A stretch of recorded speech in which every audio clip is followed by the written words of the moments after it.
On est de retour sur notre beau plateau, grand débat, dernier numéro, il y a semaine, Oyo, Tozoko Sukisango, Elongo, na Amwana Mboka, Azali, Elongo Nabiso, comme d'habitude, comme on vous avait annoncé, na ebike, ba texto Nabino Ezali, Ebele, to ebike, Tomulaki, ba réaction à Bino, toko meka, to transmettre na invité Nabiso Kassi, l'actualité nous oblige.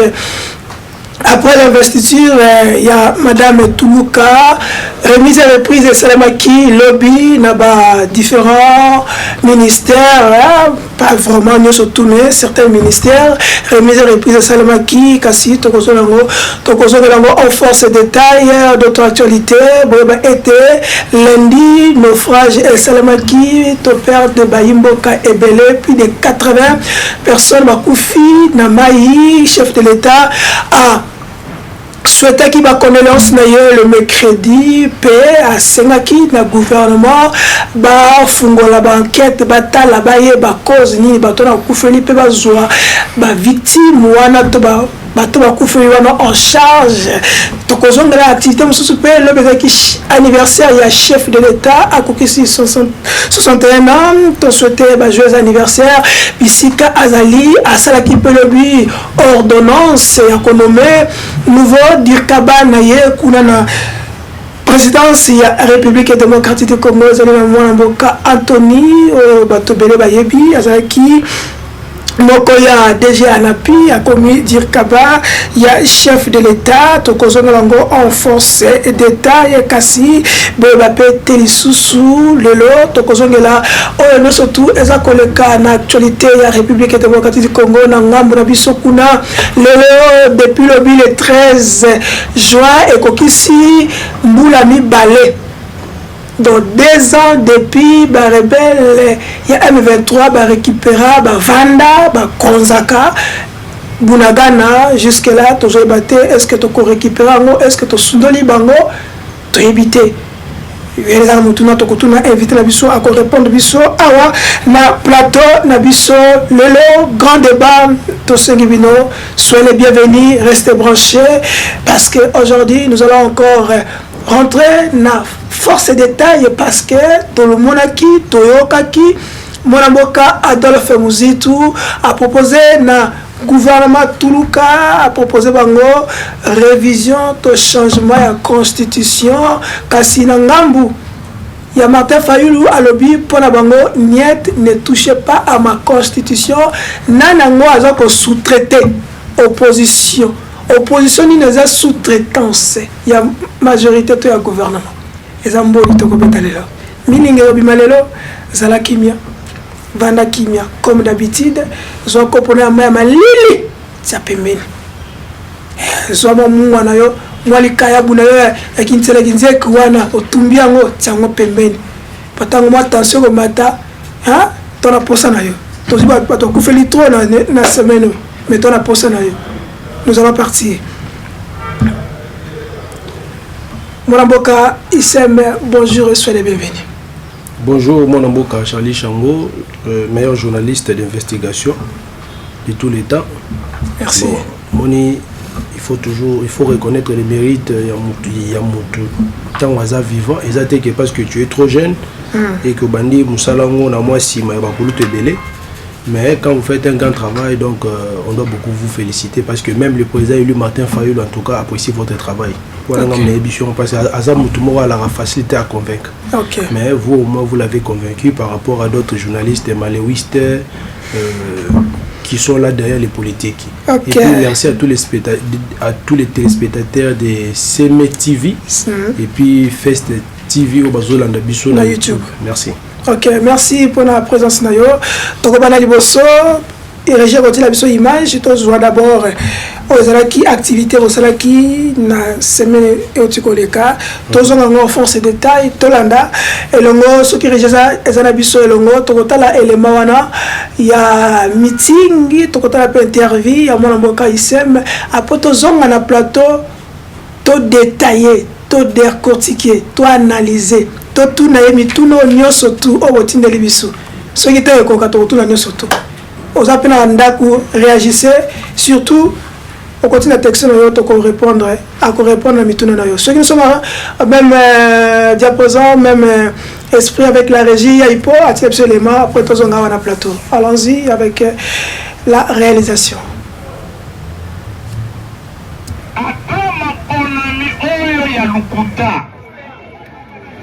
Chilombo na Batunaye Bakayi Kokota Makita contre le peuple congolais pour changer la constitution. Est-ce que vous comprenez Mayango?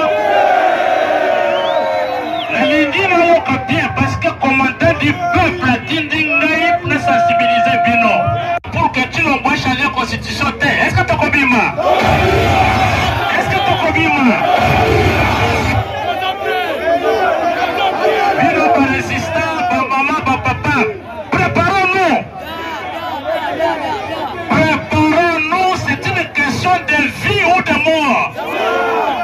Est-ce que vous avez c'est une question de vie ou de mort. Chilombo a eu bâti pouvoir en 2018, a organisé simulacre et élection en 2023. Si Koroyo a changé la constitution, n'a pas si autre chose pour que l'article la libéral. Est-ce que tu connais Mayango? Est-ce que tu connais Mayango?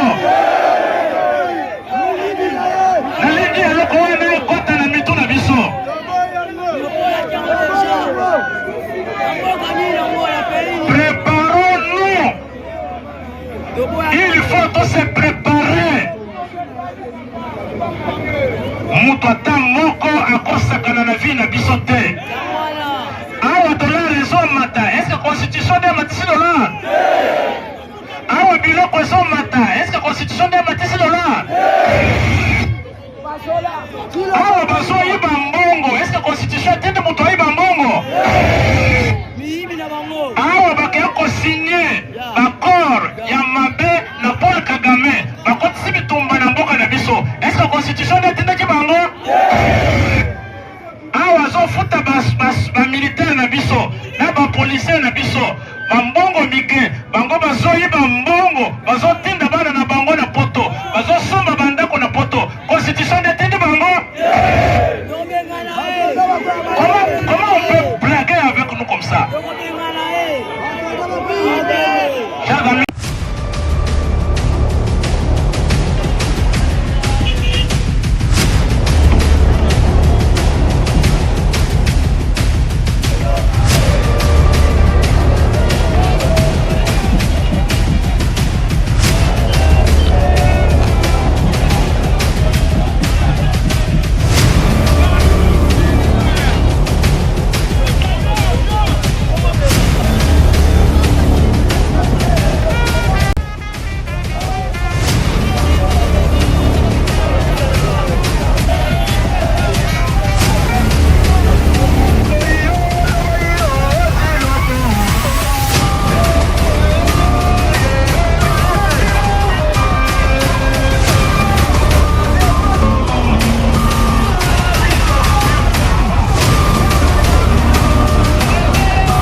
Merci. Voilà, on est de retour. Ouais, tout le monde a besoin de se interviewer avant la SM après meeting, mais nous allons revenir sur ça. Bolandi, merci pour comprendre le connu Tokobeta Awa. Ma soloni Tokobeta na émission de l'eau. Mbodi dini Obeta walelo. Mwana boka SM. Ilo kaliposo tokotuna yo Kongola linga yeba. Tomoni tata mokonzi le ba fête qui anniversaire na ye, tomoni bo souhaiter joyeux anniversaire te. Est-ce que politique comme ya bakanda tonin parce que baba na famille moko buta flas moko et papa Etienne Tshisekedi. Pourquoi vous souhaitez joyeux anniversaire? Bon, mon frère, la minute où on a traversé un moment très difficile. Cette semaine, vous avez vu, il y a eu plus de 150 Congolais au Bakoufi, dans l'Est, plus précisément à Beni. Suite, il y a un mouvement terroriste au ADF. Mais tout le monde a réaction de mon côté. Il y a Ndeko Chilombo. Mais au contraire, le même jour où Bazo massacré Ndeko Nabiso, il a préféré d'aller au stade de Martyrs pour aller suivre le match avec sa femme. Donc, Toza Bayonete, Toza Barancunete, je vous ai dit que le président Louis Martin Fayulu, en tant que chrétien, malgré Nyoso Oyo, Chilombo Salaye, Peba Congolais, à Limbisaye déjà. À Limbisaye, au Kogi, qu'on posait question à Maman Marthe, parce qu'il y a un joueur à bons offices. Au Kogi, qu'on posait question à le pasteur Nani Rola Dalo, à Roué Bissayango. Donc, nous, on n'est pas des rancuniers, nous sommes des chrétiens. Nous avons des valeurs chrétiennes. Et le président Louis Martin Fayulu, c'est quelqu'un, il a donné toute sa vie en Christ. Donc c'est vraiment un chrétien. Et je vous dis, même à sur le façon de comprendre. Le plus important aujourd'hui, ce n'est pas de le souhaiter, parce que si on l'a fait en catimini, est-ce qu'il faut que voir la télévision? Non. Quand même. Non, mais il a le numéro du président Louis Martin Fayulu. Souvent, à Bengagaye. Bon, ceux qui les président Louis Martin Fayulu, la salle qui est-ce qu'il faudra tweeter? Est-ce qu'il faudra le baron à la public? Non, mais l'anniversaire à Kabila, tous les cas, au moins il faut tweeter.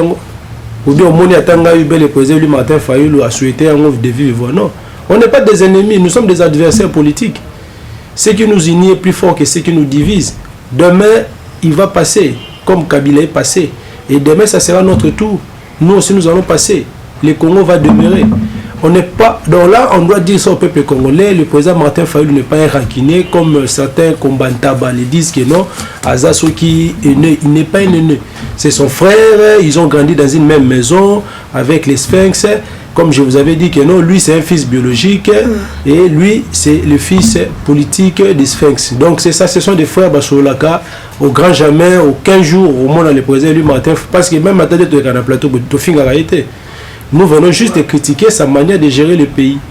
Mais on n'est pas d'ennemis. Les lots qui les président lui Martin Fayulu Zumutukanaya qui est la 10e Riwana, tous ces combattants-là qu'on appelle soi-disant force du progrès, ils viendront les saluer parce qu'ils savent que non, voilà, il est fils de la maison. Donc contrairement à d'autres personnes, les lots vont s'improviser dans la politique, les vont opposer, résister, alors que sur la scène politique, depuis Tobanda, politique dans beaucoup de donc qu'on souhaite joyeux anniversaire, on peut le faire en cantimini, soit publiquement. Ce n'est pas. Est-ce que tout le monde, même à Tabanan et tout ça, est-ce que tu as vu les gens lui souhaiter ça publiquement? Non. Est-ce que tu as vu les souhaits de son petit frère Christian à son grand frère? Non. C'est-à-dire, mais il a appelé que non, voilà, cher grand frère, joyeux anniversaire. C'est important. Tu maintenant de ce qu'on a souhaité, parce que n'a pas jour à Botamaka tout ça, n'a pas dit non. Les jours où Bunagana. Pendant qu'il était en train de fêter l'anniversaire, c'était le jour où Bunagana était pris par les 1-23. Depuis ce temps-là, Nabos a sous les 13 juin. Donc, souvenir anniversaire, Bunagana. Le 13 juin. Donc, nous avons des choses à la coïncidence ou bien et pendant ce temps-là, lui, il était en train de fêter son anniversaire avec ses proches, avec ses amis. Et de l'autre côté, Bunagana a été pris par le M23. Ça fait 2 ans, Bunagana est parti. Sur retourné Félix, question à Bunagana. À quand est-ce que vous allez libérer Bunagana à Opesayo? Précision. Parce que lui-même est aux abois. Il a démontré ses limites, ils ne peuvent. Donc ils n'arrivent même pas. Maintenant, les pistes de solutions, à comme voilà pourquoi nous avons proposé une série de manifestations. Non. Nous avons proposé. Non, je parle pour résoudre l'insécurité à l'Est. Donc nous avons proposé aux Congolais et aux Congolaises la proposition de nous mettre autour d'une table pour former un front commun parce que en interne nous sommes divisés, il y a des frustrations. Il y a des frustrations internes. Le peuple, non, je vous dis ceci, le peuple congolais, en général, nous sommes divisés. Au sein de l'Union sacrée, au sein de la classe politique, nous sommes divisés. Et voilà pourquoi, avec cette division, ils ont fragilisé maintenant beaucoup la vision. Parce qu'aujourd'hui, on n'a pas des institutions légitimes, fortes, pour faire face. Non, je vous dis la réalité, c'est ça. Parce que les institutions, elles ont une simulacre d'élection. Il y a un William Moruto, président Kenya, a fait régulièrement. Régulièrement parce qu'à la tête, au sommet de notre nation, on a un leadership qui est faible. Un homme qui est là, qui ne sait quoi faire. Voilà pourquoi Rwanda, tout ça. Donc, en tout cas, il faut mettre en place des institutions fortes. Il y a une élection crédible et puis transparente. Est-ce qu'il y a-t-il possibilité, de proposition au-delà qui que le peuple congolais a nous allons récupérer Bunagana ou non, Bunagana c'est une partie de notre pays. Bunagana ezali mabele na biso c'est ça, non? C'est parce qu'on a un leadership faible. Si aujourd'hui le président Martin Fayulu Sala qui est en fonction comme président de la République, aujourd'hui tous les territoires occupés par le M23 seraient déjà récupérés. Parce que lui, en tant que visionnaire, a stratégie de mettre en place. Il y a une stratégie ce n'est pas la télévision que nous allons dévoiler les stratégies pour mettre fin à la guerre. Voilà pourquoi Tobengi, Tosengi, Congolais, Congolais, surtout sous l'égide, bien sûr.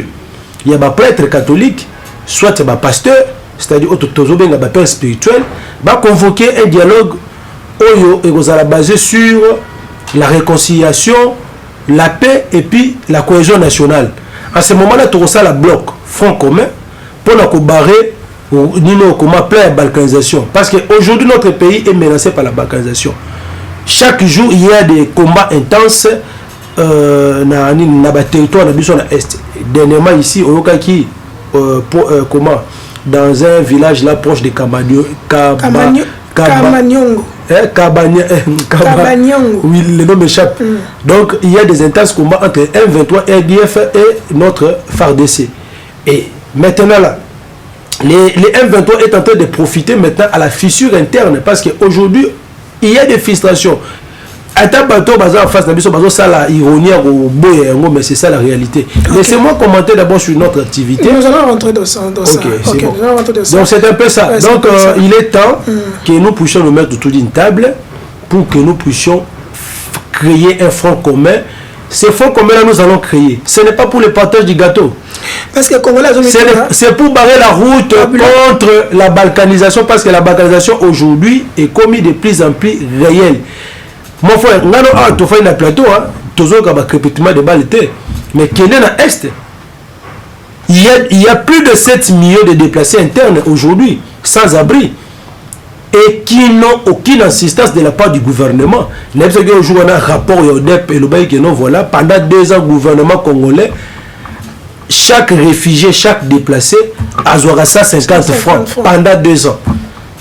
Voilà pourquoi nous avons pris une résolution dans le Conseil national de Bisoto Salaki dernièrement dans le mois de mars pour lancer une campagne un pain pour le déplacer de l'Est. Et cette campagne-là sera lancée bientôt. Et nous allons demander à tous nos compatriotes, d'ici comme d'ailleurs, là on va lancer campagne, on a 100 francs, 200 francs, 300 francs, on va vous donner des informations, comment est-ce qu'on va canaliser ces fonds. Et là maintenant le président Martin Fayulu lui-même va se déplacer là où se trouvent les déplacés pour remettre ces dons-là venant de vous, le peuple congolais. C'est ça. Donc bientôt, on va lancer cette campagne-là, un pain pour les déplacés de l'Est. Parce que si on ne le fait pas, les gouvernements illégitimes mis en place par un parlement illégitime, ils ne feront absolument rien pour eux. Ok, malheureusement, c'est eux qui dirigent le pays. Non, ils ont un passerelle de pouvoir, il n'y a rien du tout. Ils dirigent quand même. Ils ont un passerelle de pouvoir. Non, ils n'engagent rien. Non, pas engager Bissoté. Parce que si nous engageaient, ils allaient faire tout ce qu'ils veulent. Mais malheureusement, nous sommes là et nous sommes contre eux. Ils n'engagent pas tout le monde. Il est le président de quoi, je peux dire, des fêtes. C'est un président de fête, tout ça, il a été programmé par une cour constitutionnelle, tout ça, bon, là, ça n'a pas d'importance. Ce qui n'a pas moi, la famille, azali na azui buka lupango, alenga ke pesa no pa paya. Est-ce que, pour que le boto le ango, pas pesa no pa prêter, et ça, prête n'a pas 5 sabino, to bino moko na boko la mokate bino wiki bon, to senga bino to la moki bolandi, boko liye, boto liye buka lupango. Il faut après pas 5 sabino. Non, non, mais tu dois les exclure. Mon biso toujours ça la lutte moko pacifique. Nous malgré les frustrations, au tirali comme on a le président Eli Martin Fayulu lutter qui la rébellion comme Nanga et consort. Nous menons une lutte pacifique et nous sommes dans la résistance.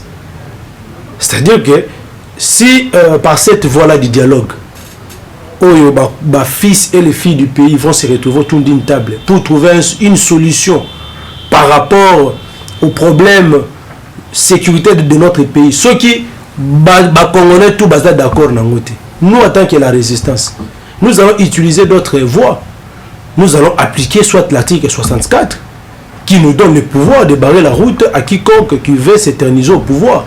Voilà pourquoi nous avons déjà commencé avec cette campagne-là d'éveil de conscience pour expliquer à la population de marche na biso. Donc, article 64 ça peut se retourner contre vous. Non, non, les gens qui veulent non, nous lorsque nous manifestons, d'abord nous menons une lutte pacifique. Nous menons une lutte pacifique. La constitution, par les pouvoirs qu'il nous a donnés, parce que le peuple est souverain. Dites-lui, demande-lui, je ne sais pas si c'est qui, Tounaye entre Tshisekedi et le peuple qui est souverain. C'est simple, non? C'est le peuple qui est souverain. Lorsque l'article 64 nous donne ces pouvoirs-là, c'est parce qu'il y que non, il y a des aigris, ou peut-être par mécontentement, voilà, semer des ordres. Mais nous, ce n'est pas pour semer les désordres, mais c'est pour mettre de l'ordre. Parce que maintenant, il y a maintenant des désordres organisés, où l'union sacrée a tient en place. Ceux qui et que nous demandons à ce que nous puissions nous mettre ensemble pour créer un fonds commun, pour qu'il y ait la solidarité nationale, pour qu'il y ait la cohésion nationale. Et que parce que avec Tshisekedi, non, c'est le problème de tous les fils et les filles du Congo. Tshisekedi, Katumbi, Matata, même Muzitu, tout le monde, tout Sangisabango, tout Fandi, tout Soeli, parce que Bazaba Namboka, après, tu dis, bon, ça va. Le linge sale se lave en famille. Tomi limbisa mi. Tu es bis sur l'autre yo yibaki d'élection même balasima. Comme Jesus ko sala bongote. Yo kabuya ndenge zawana. Makambo sala kana sala kamabe tout ça. Mais quand peu kozonga moi sima tout ça. On arrange les choses. Bim balasima ça veut dire que le chef de l'État après ce dialogue là il peut revenir au pouvoir. Non, je dis ceci. Après ce dialogue. Oui. Qui sera sous l'égide de nos pères spirituels pour barrer la route contre la balkanisation. Je suis en train de peser bien mes mots. Parce que il y a eu deux pèses bazalaka, na bakadio chamingi. Voilà, un dialogue pour le partage du gâteau. Non, c'est pour créer un front commun, la cohésion nationale. Écoutez, mon frère, je suis en train d'avancer. L'objectif ici, c'est quoi? L'objectif ici, Tshisekedi, c'est un président de fête. Tu vois, il est là par la volonté de la machine à voter, par la volonté de Kadima, par la volonté de Kamuleta. Il n'y a pas de problème. Il est là. Maintenant, le pays va très mal. Est-ce qu'on doit continuer à se quereller? On doit continuer à se battre en interne pendant que l'ennemi a continué à nous? Non. Tobongisana nous, tobengana monguna. L'air tobengana monguna aux autorités. Non, non, l'air tobengana siko monguna. To cimenter cohésion la biso entre biso ba frère na ba sœur. Après pour mettre en place des institutions légitimes dans ma ponami ya malamu koya. À ce moment-là maintenant to là bon ndeko Tshisekedi ndengezana voilà tozu mokano était to sala ba élection malamu ndeko tia siko seni ya malamu seni mo impartial compris l'élection y compris Félix Antoine Tshisekedi il va se. Non, il n'y a pas de problème. Il y a concertation et discussion. Il y a toujours eu des idées. Biso makamutozo na ngo ezate que to imposer bango non. Bango pe bango na ba idée. toko sangana pe toko ba ning toko sala, mais avec l'objectif de faire quoi, de mettre en place des institutions légitimes pour donner la chance na mboka na biso et décoller. On arrive toko biso place en osikoyo. Place nini susu. Merci balomboka parce que vous avez belé. Era ngwa ko beta mbodi e bandi sikoyo. Oui. Adolphe Muzitu Fumupa. Aza même idée na bino. Pour ailleurs, a une démarche mususu. Au lieu ba père spirituel ba sangisa na bino pendant que ndako zozika bino bo sakana nani bo kana apoke bo moto yabite ngai dans la moto existe sanda ko mobimate na pesi proposition nga pour la sortie de crise autour nango pour la camoufler dans la république tout ça là changement tout révision la constitution oyo ekotia moto tout à l'aise et qu'on permette l'institution étendre la malamu et qu'on permette ndenge bino bolobi olingo sangana après ko sangana wana ce qui chef d'état pe akoko zongana pe ba manane surtout esili azongi na ye parce que c'est un dialogue il habite to kengana précipiter bino bo kabwa ni place wana et uti wapi bino bolingité changement il y a un changement de constitution on voit que il y a un avantage au moni soko soki mona lingasi ma moto tika ya si ma moto tanga kozika akoyeba keno te wana ezalaki moto ya azoloba wana ke ezolinizikisa ndako azoconfondre yango peut-être or véritable moto nde yango wana oyo azoloba changement ya constitution et soko otali bien bato oyo baza kokela biso na idée wana même idps ye moko na moni bazoloba lisusu yango te kabuya azoloba yango lisusu te abi makambo wana eza ordre du jour te parce qu'il a senti déjà que non mabe eza koya te kongolo ba petit nga motuna beke asanti nga motuna abi yesa ndeko isem entre yena fayu la Muzitu au pouvoir ils ont sous-traité nani non ils ont les comme sous-traitant c'était parce que ma question monsieur là aux opposants aux journée d'investigation ou yebi fayu très bien ou yebi Muzitu très bien. Et puis le peuple qui nous suit, bah, il dit qui est Muzitu, qui est Fayoulou. C'est ça. Dernièrement ici, parce que moi je n'ai pas parlé de quoi des hommes, tout ça, parce que surtout la Muzitu, vraiment,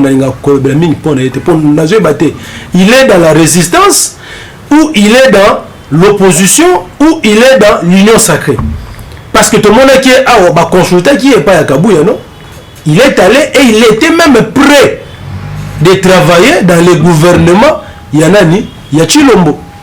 Mais aujourd'hui, maintenant, il parle en tant que qui? Il faut lui poser la question, Muzitu parle en tant que qui? Opposant ou bien membre de l'Union sacrée? Opposant républicain. Non, opposant républicain. Ah, donc il fait l'opposition républicaine. Bon, voilà, c'est que il y en a Moutamba, Baza Kotomoko, il y en a Moutamba, opposition républicaine.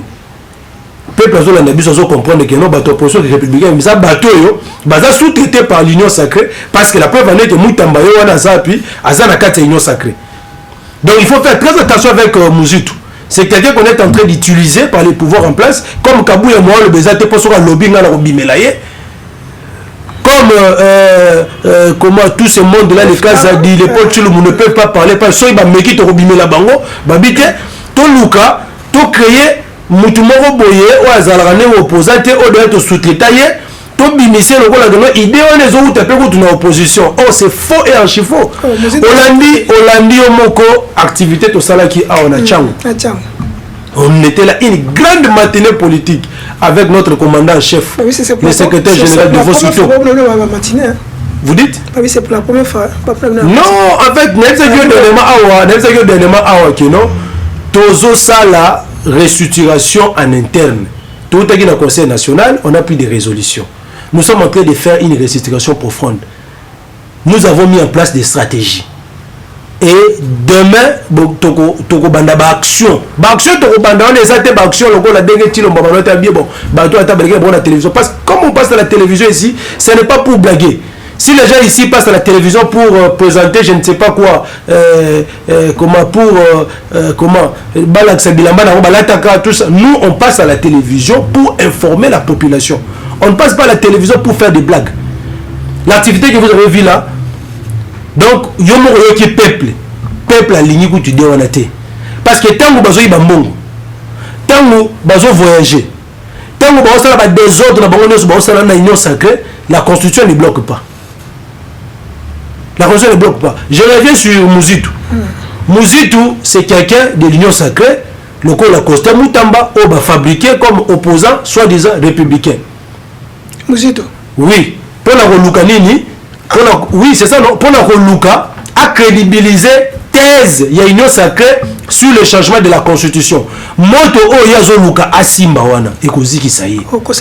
Parce que nous avons déjà lancé un mot d'ordre. Et nous sommes sérieux mon frère. Nous sommes sérieux. Ceux qui Chilombo na batwana tour parce que aujourd'hui Chilombo azoluka stratégie na osala pour na komema biso na nzela wana. Mais à monique ceux qui initiative venait outil na UDPS directement aux attaques. Il y a un moment qui a quelqu'un au sala.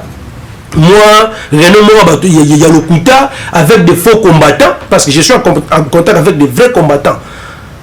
Oh, bah, le but que non, bango, batika là, qu'on a Chilomboté, que non, a changé la constitution. Non, ce sont les membres de l'UDPS, oh, Bazalakuna, les réfugiés alimentaires, eux, Belé, Bazoué, Awa, Bazé Belé. Ce sont les réfugiés alimentaires, Bazé Belé, Bato UDPS. Et les réfugiés alimentaires, est-ce que mon mouton, ma femme, a poto, qui a un bon travail, il peut aller participer dans la bibliothèque, on a pu les poutres. Non, Bazé, réfugiés alimentaires, des gens sans abri, sans emploi, le roi Bamassa, Tchisseré de Belé, Baya, Awa, les réfugiés alimentaires. Et Belé, tout là, voilà, il ne travaillait pas, tout ça, même il travaille où? Là-bas. À la société. Où? Quelle société? Quelle société? On y a besoin jouer d'investigation, il dit Moussa Bango. Bango, tout les réfugiés alimentaires. Il ne passait que leur temps en faisant des débats politiques et finalement, leur Bakomikuna, Azu Goupa Batouana, Babi, déjà, elle a dit déjà préparé. L'air Nagobana Goloba, Boloba, voilà. Tolingi va réviser la constitution.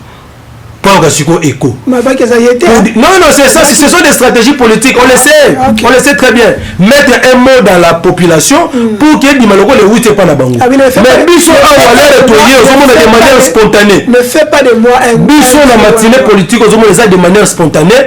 Quand le CG parle, la réaction musclée de la population, tête boy. C'est-à-dire que pour la population, il y a Lamba, Sogipe, tout ça, mais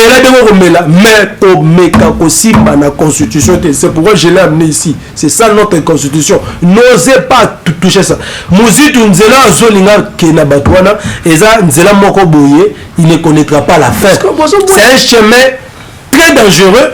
Et nous n'allons pas accepter cela parce qu'aujourd'hui, c'est inopportune de réviser la Constitution. Qu'est-ce qui empêche de réviser la Constitution? Mais il y a des choses qui bloquent.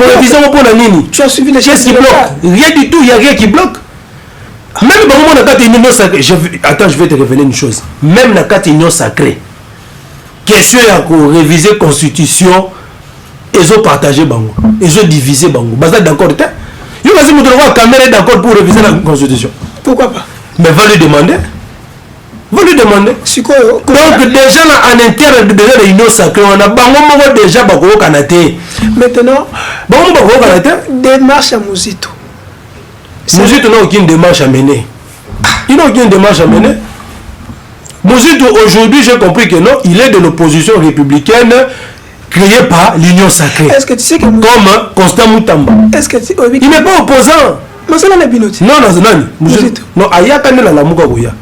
Ayande goya. Ayaka goya na la muka. Et pas qui et pas l'ongwe à qui ça la souni tout ça. Mais lui disait que non, il y avait notre la muka et Kenda. Mais na c'est pas parce que à comment le baka ko nom de nouvelles là. À comprendre que non voilà la muka est à moko ou est dirigé par le président lui Martin Fayulu. Dans le bas franchement to kitanani moké. Comme là, il y a besoin de réviser la constitution pour la nini. Ça, c'est un. Deuxième question. Ce qui le lot,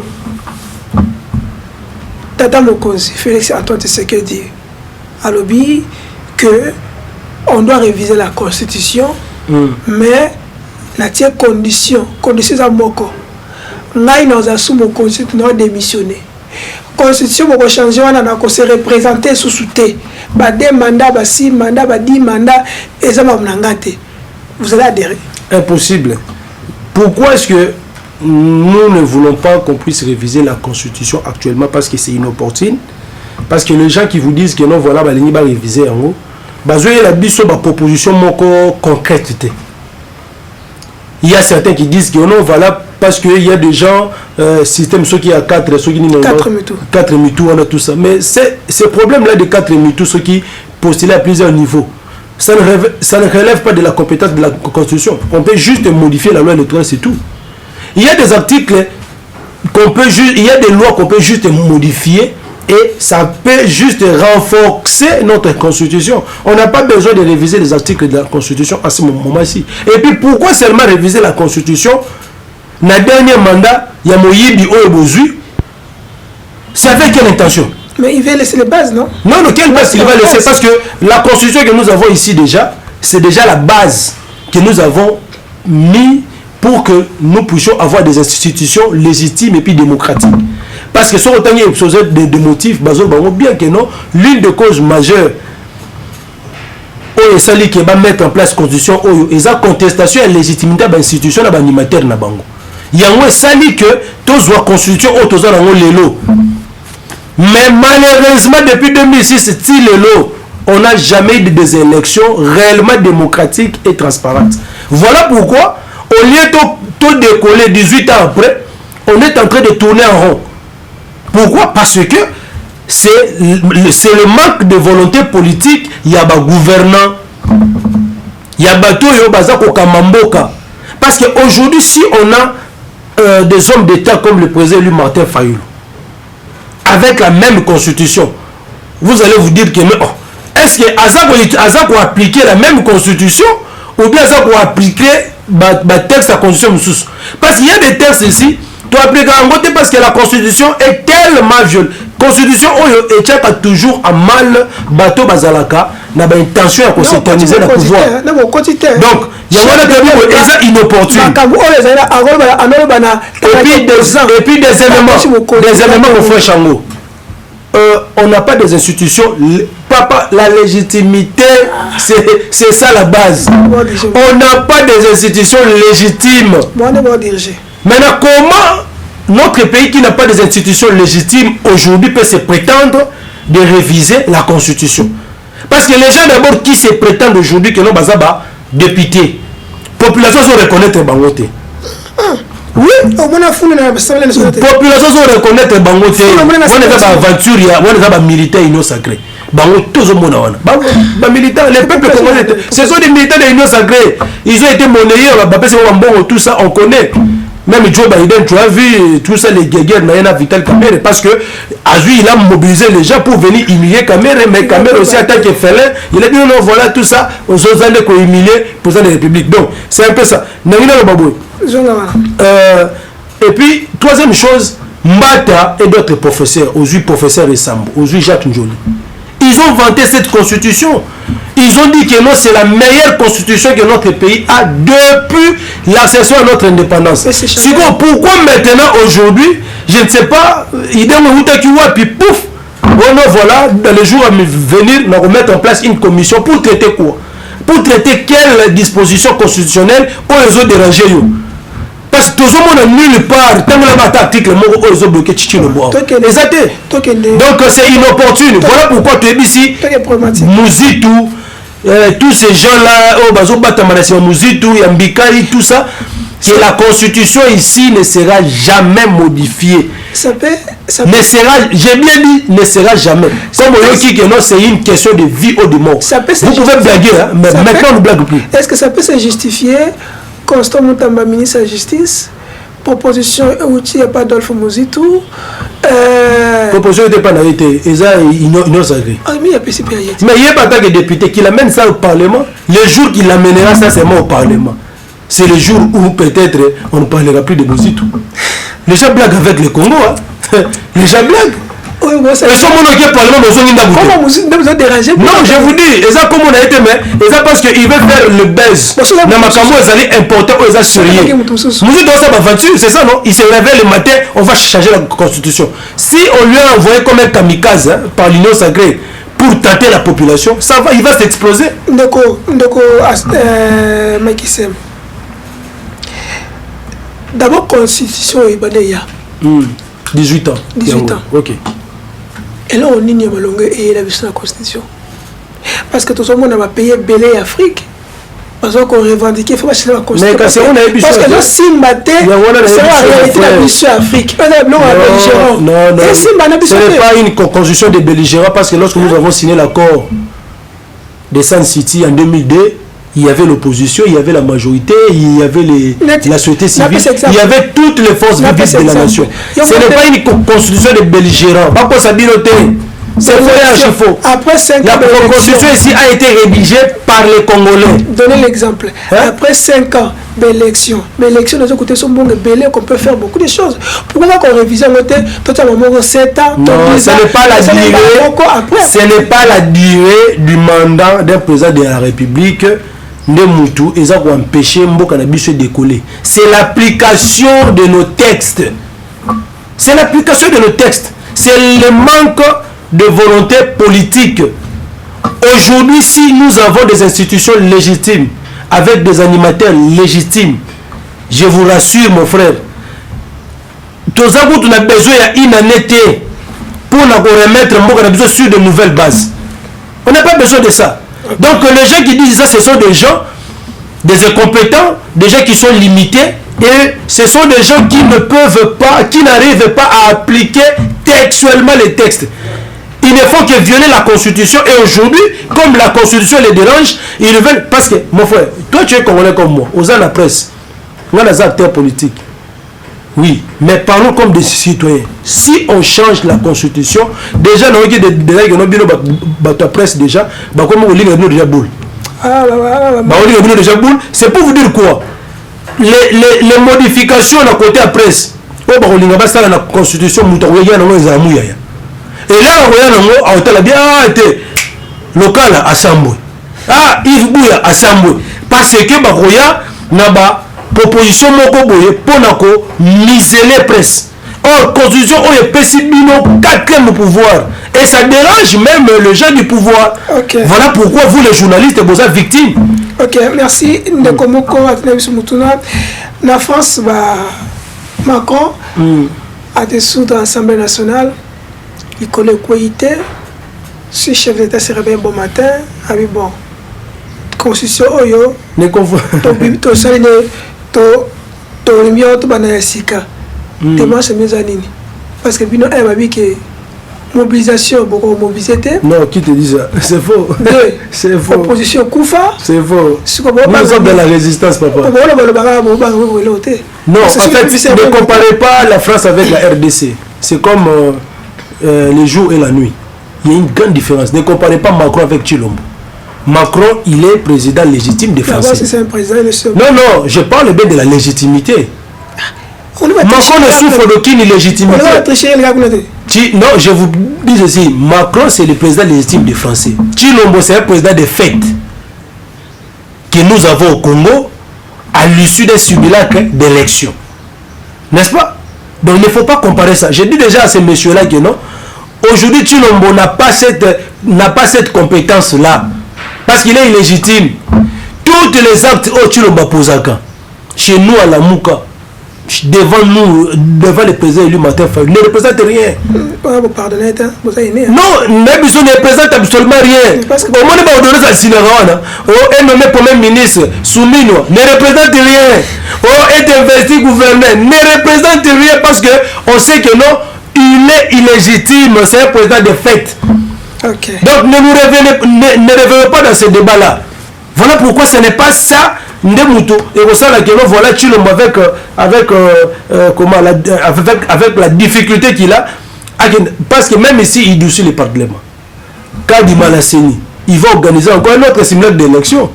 Mais si on soumet, soit soumettre en gros le référendum, c'est le peuple qui va décider. Non, le référendum. D'abord, le projet de la Constitution. Attends un peu. Le projet de la révision constitutionnelle et du changement de la Constitution, je vous dis ce projet-là, mon frère, je le dis et je le répète tous les jours. Nous recevons des menaces verbales, physiques à l'endroit des gens de l'UDPS. Chaque jour. Nous disons ceci, s'il faut mourir pour cette Constitution, nous allons mourir. Il n'y a aucune virgule de la Constitution sera modifiée. Là, je l'ai dit et je lance un défi aux combattants de l'UDPS. Parce qu'ils ne sont plus des combattants. Si ils veulent vraiment nous dire que nous voilà tes bangonde bazali. Baye bizata kabouya comme ça député. Soit proposition à loi portant révision à la Constitution qui est dans le Parlement. Alors comment vous le Parlement? Muganga na parlement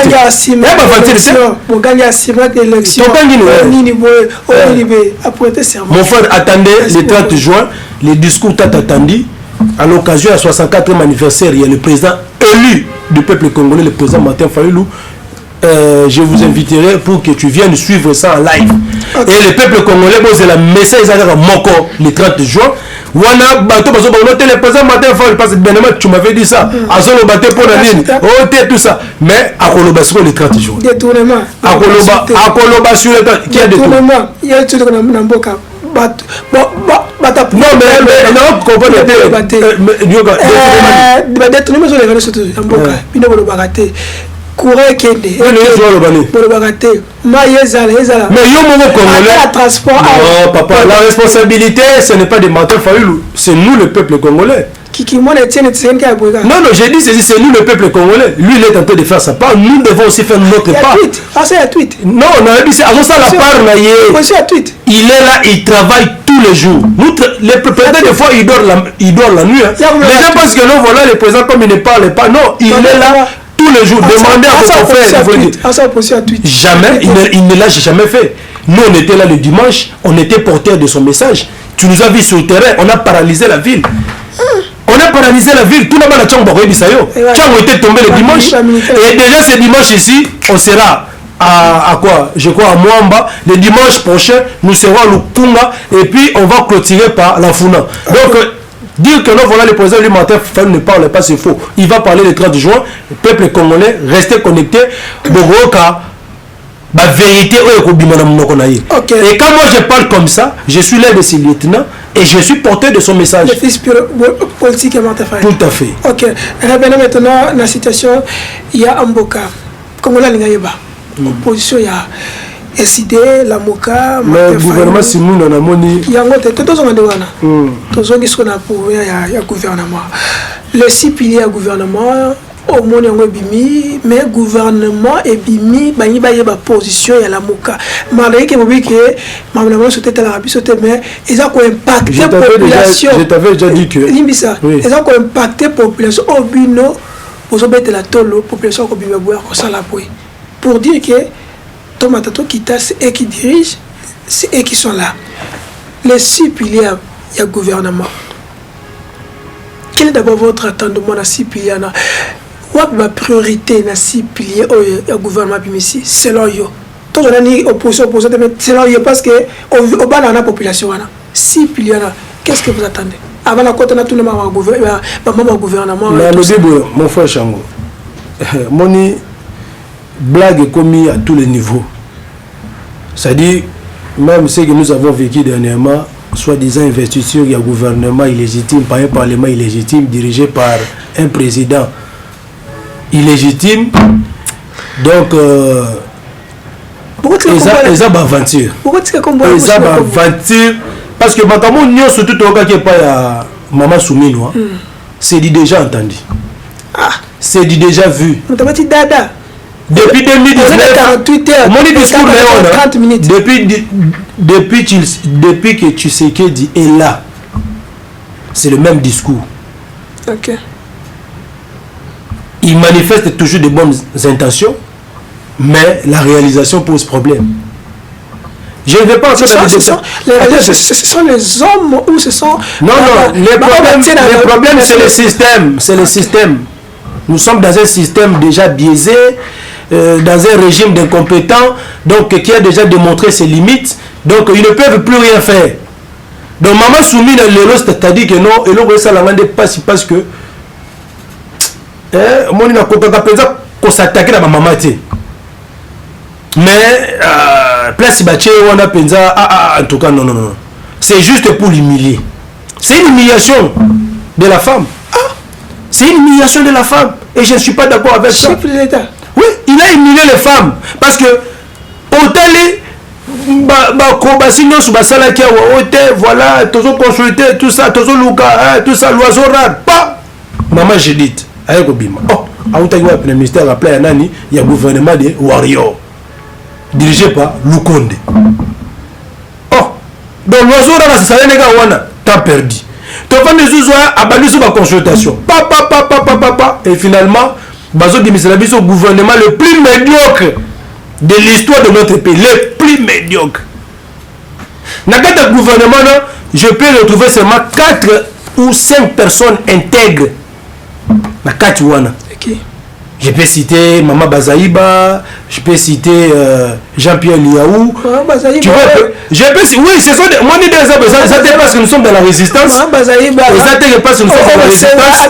Nous ne pouvons pas. Même si nous sommes aux affaires, on va récupérer les gens comme des Mama Bazaïba, des Jean-Pierre Liaou. Ce sont des personnes qui ont une intégrité et qui défendent quand même, malgré qu'ils sont dans un mauvais système. Maintenant, s'ils étaient maintenant dans un bon système, mais tu allais voir Mama Bazaïba aller encore exceller davantage.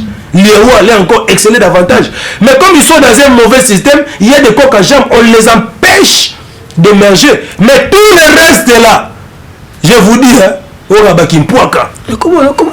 des incompétents et des incompétentes à un niveau que je ne peux pas imaginer. Comment on fait citer Mama Bazaïba, on fait citer Jean-Pierre Bembaté. Mais c'est lui le... Non, vous comprenez Bazaïba,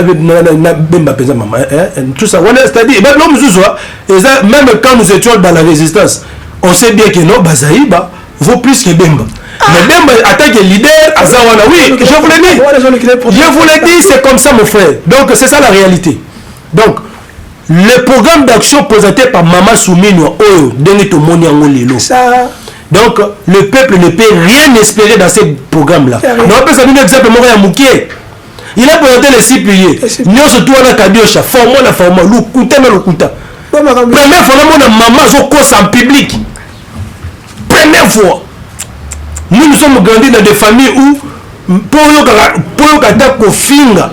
Na kati ya famille ndio c'est difficile mais première fois maman zoko sa ba congolais renforcement nazui kaka premier pilier après tu pilier liboso na bi ngai tala bato ba saka na mboka abi création d'emploi pendant 5 ans ils vont commencer à créer 1,5 million d'emplois par année au sein du calcul muke ko mona que non voilà par mois ba ba na ko créer au moins 125 000 emplois par mois au qui dit par jour, on a créé 4166 emplois par jour. C'est faisable.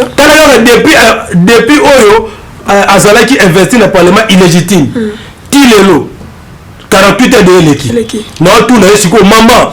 Madame Nazo Bagozo le coûté, c'est solo. La qui s'en a place Oyo créé 8000 emplois pour les jeunes. Exactement. Parce que je vous dis à créer un côté parce qu'avant de créer les emplois, il faut d'abord créer les entreprises. Chilombo depuis 2019, Tilelo, attaque des pommes à Sanga, à Salomon Congolais, pour engager même 2 personnes. À Salomon de Sugo, par quel mécanisme on n'a pas une parce que Kabila même ici on l'a insulté, mais au moins pendant 18 ans, à Salomon des entreprises, Congo Airways Natrasco, Sugo. Chilombo de 2019, Tilelo, vous qui me suivez, dites-moi quelle est même une seule entreprise où Chilombo a créé, où il continue pour engager 100 personnes. Non, je vous dis pendant 5 ans de 2019, Tilelo. Mais par quelle magie maintenant, Lelo, Maman Soumouna Basimbi se touche à la télévision pour qu'on s'habille sur Bananaye, Biso Congolais, que nous voilà, à créer par jour 4000 emplois. Mais on n'aura plus de chemin dans nos partis politiques. Je vais les amener. 4000 emplois par quelle entreprise? Quelle est l'entreprise aujourd'hui au Congo qui peut engager même plus de 500 personnes par jour? Et ça, vous n'avez pas créé. Donc il fallait d'abord créer les entreprises. À ce moment-là, même dans les pays développés, le la France et les États-Unis, sur l'Italie, Makambo a le démagogie. C'est la pire démagogie parce que la France, pendant 5 ans, a engagé 1 million et quelques travailleurs. Si vous avez un pays sous-développé, par quel miracle, par quelle magie, nous allons commencer à engager 1,5 million. Peut-être que vous confondez les millions, il y a millions de bateaux. Parce que, 1 500 000 emplois, c'est-à-dire 1 500 000 personnes que vous devez engager. Vous allez les engager où? Dans les entreprises déjà existantes, nous avons les NP, les NU qui ne sont pas rémunérés, ou bien dans les nouvelles entreprises où nous avons créé. Il y a ça ne sert à rien d'entrer dans le développement parce que si on a bien qu'il sous dans les restes des piliers, c'est catastrophique. Non, même là, voilà, renforcement de la sécurité. Non, c'est faux et archi-faux. Bon, ça, ils ont déjà démontré les limites. Les soldats, les militaires, tout ça, les policiers, ils sont mal rémunérés, bah foutre à bien. Hein? Bah soldats, on va dans le front. Bazo ben abiso chaque jour. Ils n'ont pas de ration. Mais comment c'est à féliciter le gouvernement? Non, au moins ils vont faire biso ba défendre Mboka. Ba défendre Mboka na biso parce que ba lingaka ngo par amour. Ceux qui pesaient à l'aide de volonté ba soda na biso ba défendre Mboka pour la mbongo. Je vous rassure. Mais Mboka a déjà et kabona kala. C'est par amour que nos militaires, nos vaillants phares d'essai, les policiers défendent. Ils ne sont même pas dotés de quoi de tennis. Soda génération va tenir mon co. Non, c'est faux. Non, moi j'étais au camp dernièrement ici. Nous avons des familles dans les camps. C'est faux et archi faux. Il faut éviter ça. Donc, côté soda. Et puis, bon, ça, le programme du gouvernement, bon, le bien est militaire. Bon, le bien est policier. Combien de camps on va retourner? Ou bien on va réhabiliter le programme à Chilombo. Combien d'écoles on va réhabiliter? Dans mon dernièrement ici, école il y a 145 territoires, soi-disant réhabilités. Mais telle école en haut, Baba Mabaya, Bazuman Zeke, Penza Grim, Bachangola Libaya. Mais non, ça c'est blague avec les gens. C'est blague avec les gens. Donc c'est-à-dire que non, maman Souminoa au Kosibiso parce que ça fait 48 heures depuis que vous êtes là. Donc, on a à mesure à couper sa biso 8000 emplois. Donc, maintenant, par quel aujourd'hui déjà regretté déjà 8000. L'obit au commun déjà après dimanche de débat 16 000. Si ils sont pas plus à magasin. Non, mais les gars vont rappeler. On crée combien d'emplois parce qu'on va qui par an on crée 1,5 million d'emplois. Merci Ndeko Issem. Vous comprenez. Nous allons revenir aussi avec honorable Issem pour notre Hollande Lango. Chaque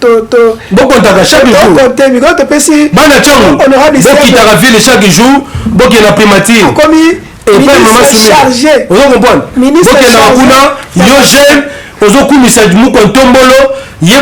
Ça fait déjà 48 heures, on a perdu 8000 emplois. La primature, ok, merci honorable Issem, merci à Martin Fayoulou, PC Mbote. Oui, juste un dernier mot. Na DG et na CG de Voskitoko. Dernier mot pour notre clôture. Non, dernier mot, c'est que nous sommes Congo, nous allons brancher le 30 juin Oyo. Le président élu Martin Fayoulou a s'adresser à Bino. Bon, mais même si nous sommes à travers, mais Yemoro Sukoyo a le 30 juin. C'est un discours qui attendu, restez branché. Deuxième chose, et si qu'on s'allie, oza papa, oza maman, oza leki, oza kulutu, et si qu'on tanga dans l'université, l'école, ce qu'on qui moutorait, bisous ma campagne, réviser la constitution, yebisa yé, que non, voilà, il faut oza a besoin de délivrance. Oza a besoin de délivrance parce que, apparemment, malédiction, moro boye, et yé la vie n'a eu aussi un délivrer. Parce que, ce qu'on dit, on a sur le bayango, et ça, on a besoin de m'émailler sur une voie, sous kanangote. Parce que nous sommes déterminés, aucune virgule de notre constitution sera révisée et Chilombo est aux abois. D'ici là, nous allons commencer à intensifier les actions sur le terrain et nous allons récupérer notre impérium. Merci. Ok. On a la fin. Ça a été vraiment long, mais c'était très important. Surtout, très calme. Très enrichi pour nous accompagner sa vie de l'élément, mais nous avons ça na des locaux, des cas locaux. Il y a hypothèque na ça des locaux. Il y a liboso na senga justice na biso boko to le kamba honorable Mukebai. Honorable Mukebai place azala na to na besoin za kunate faut abima. Parce que nous n'avons pas jamais une année sans jugement, sans locaux. On a remis une violation. Les erreurs du passé que chef de l'État le baki il y a un autre monde. Donc nous demandons que justice si botika honorable Mukebai azonga na famille na ye azonga na libre asa mam na ye ndenge ezalaki parce que population ezali na posa na ye. Deuxième ezali baki tona esika yango batio pembeni au monde mukile ezalaka ngai tosuki wapi pameso akoti comme chômeur comme chômeur on va tomber chômeur to kutana bila la prochaine. bye bye, ciao.